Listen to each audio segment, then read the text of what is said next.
rappeler. Voilà, avant de parler de cette semaine d'animation populaire, parlez-nous de ce chef supérieur de 2e degré, le professeur Paul Célestin Debiembe.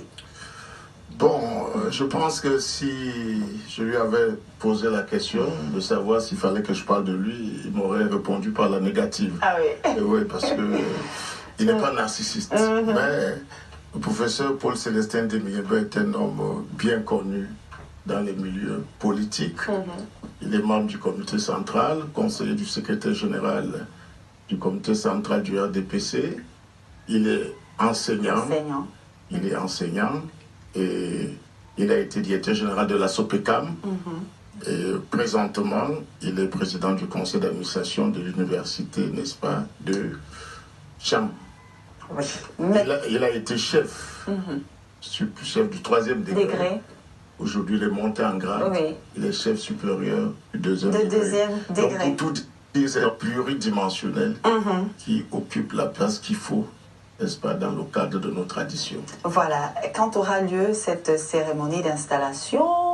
La cérémonie aura lieu le 1er février 2025. Et voilà. Et en prélude à cette cérémonie d'installation, il y a toute une semaine d'animation populaire qui commence le 27 janvier prochain. Tout à fait, tout à fait. Toute une semaine qui commence le 27 janvier avec une messe de lancement des activités à la chapelle Sainte-Marie, Mère de Dieu de Nebalomac.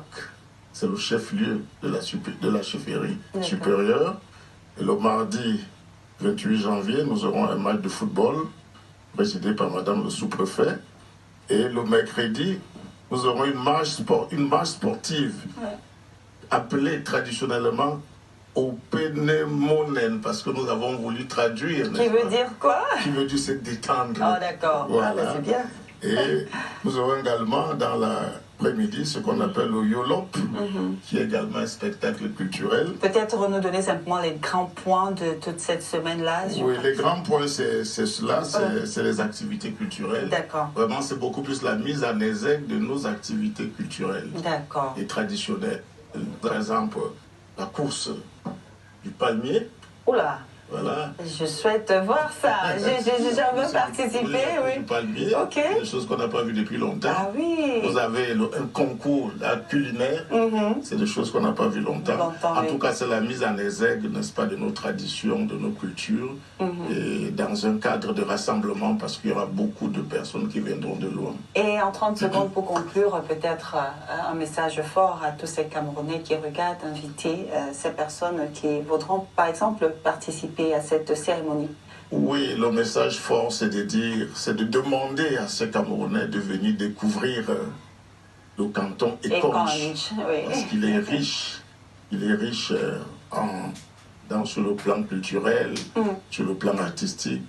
Vraiment, c'est un rendez-vous du donneur du recevoir, comme on dit. À ne pas manquer. À ne pas manquer, le 1er février à Nebalomac, arrondissement chef canton Ekonge, arrondissement de Litoukou. Merci beaucoup d'être venu.